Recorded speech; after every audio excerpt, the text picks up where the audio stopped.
Good morning, everyone. I thought I'd do a little garden tour before we get going with our heat apocalypse this next week. We're not in the Pacific Northwest. We don't normally have super hot temperatures, so we're preparing for some 100-degree weather, and everyone's sad. So I thought I'd do that before everything melts. This is my compost pile, which is growing a lovely squash, some volunteer tomatoes, and all of these beautiful nasturtiums also volunteered themselves. So that's fun. There's a little dahlia growing in there too. And over here in our compost area, we have our quail. These are jumbo Caturnix quail, and they're kind of like the strangest animals I've ever raised. I feel like they spend a lot of time trying to kill themselves, kind of like turkeys. So, let's see, gotta move slow with quail because they're really, there they are. They're nervous little birds. This is their little box that they take a dust bath in, and they also tend to lay their eggs. About 99% of the time they do lay their eggs like right in here, so it's easy to get their eggs. They have to have a short distance from the ground to the top of their coop because they don't exactly fly, but they flush, which is basically when they fly straight up in the air. So if they have a really tall ceiling, they can actually fly straight up in the air and break their neck. So they're a little on the different side, and they like to be really cozy together. This coop is actually built to quail industry standards, so they like to be really compact and tight in there, and I think that's because they are afraid of everything. So they have this area over here where they can get away from noises or light or sound or whatever trips them into trying to break their necks. So that's quail. So then what happens is the wire bottom, they poop under here, and then I cover the poop with either compost or the bedding that's in here, and then I periodically shovel this out and add it to the garden, so it makes a really good organic fertilizer. This is a volunteer potato, and it's not quite ready to harvest the potatoes yet. You can tell because the leaves are still really green and the plant is looking a little bug eaten, but it's basically healthy. So the potatoes are not done growing yet. We have some really pretty rhubarb. This one is one of my favorite varieties. I'm pretty sure this one's Victoria with the really red stems. I think it has a really nice flavor. There's our duck friends. They just had breakfast, so they're lounging, and the goose is in charge of lounging. So when he's ready to lounge, then they all lounge. And if he's not ready to lounge, then they don't lounge. That's how geese work. We've got finally starting to get a few dahlias blooming. This has been so long waiting for them. We're so far behind schedule. So that's fun to see and to be able to use those for bouquets. And we have some nice looking cucumbers. I did notice I've got flowers on here, so the fruit was not far behind. There's like a little teeny tiny mini super mini cucumber, so looking forward to those. And this is a slicing variety that I can't remember the name of offhand, but I have grown it before and I quite like it. And then I have some shorter pickling varieties that are in here amongst the beans, which they're looking for a place to go. They're like literally looking for a place to go.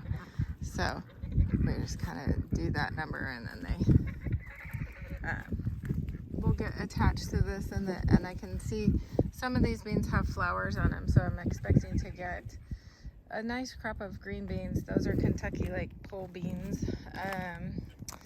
We have a dahlia here from Swan Island. This is its second little bloom. That's Cutie Patootie. And believe it or not, I almost cried when it bloomed because I haven't had any dahlias blooming. And I probably have 150 dahlias. So they're just so far behind.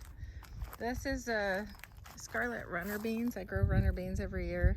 They make these really delicate little pretty purple flowers. And what's cool about these are the stem is purple too. And they will get really big bean pods on them, and you can use them culinary. I love to grow these though because the hummingbirds love these little flowers. So I kind of grow them for that really. Then we have this dahlia. I'm excited to see it open, but I feel like everything is just stuck in that stage, so it's so depressing. Let's see, we have, sorry giving anyone whiplash, we have lots of tomatoes that are, let's see if I can find, little teeny tiny. I mean, we're talking like teeny tiny. So not sure what the really hot weather will do for these. I'm hoping that they fare okay. And we have some really pretty nasturtiums. These are all volunteers because I didn't get around to planting any this year, but I've had a huge volunteer crop. And these, you can actually eat all parts of this plant. These are really good in salad. It tastes a little bit like cress. It's kind of like a little bit of a bitter flavor. We have some borage, and you never have to plant borage. Once you get it, you pretty much always have it in your gardens. It just kind of comes back on its own. And we did get quite a few artichokes off of this green globe. We have one little baby one coming up here, but this one's really small. It's like the second kind of crop, and a lot of times I've noticed that they don't get as big. So I will most likely just let that one flower because the flower is really pretty and the bees love it. We have tons of carrots in here, but they're really not, you know, some of them are tiny. So I pull them up and it's like baby carrot. But they are super, super, super sweet. Let's see, what else do we have here? This is the end of these peas. So these are the purple potted peas, and I do really like this variety. They're super fun to grow just for the color alone, and as they get more mature on the vine, they get this really pretty variegation in the pod. And the peas inside are green, which is what you would expect from a pea on the inside, so it's kind of a fun, I don't know if I can crack this open one-handed. There's the pea. So super fun little pea to grow, and I always try to grow peas in various garden beds. This soil in this raised tank was not great when I got it, even though it was a bagged organic soil. I couldn't grow anything in it the first year. I don't know what was wrong with it. And so a lot of times if I have bad soil, I try to grow peas because peas fix nitrogen into the soil and that make it available for other plants.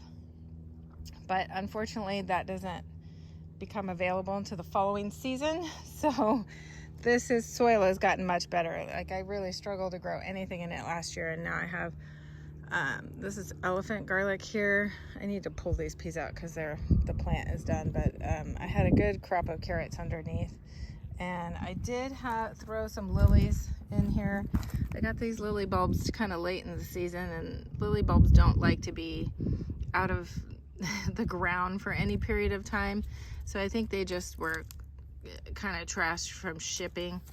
And I've had this happen before, and usually if they make it through the first year, the second year they're a little better, and by the third year you just have like a regular plant. So this is Summer Flame. I think this is Chantilly mix of snapdragons, and I absolutely love the color in these. It's like a peachy kind of coral pink, really, really pretty. Oh, the dogs are telling me something. The wind's blowing. That's what dogs bark at. So this whole area here is planted with some really beautiful snapdragons. Oh, there's somebody here. The dogs were telling me something important. All my parsley went to seed.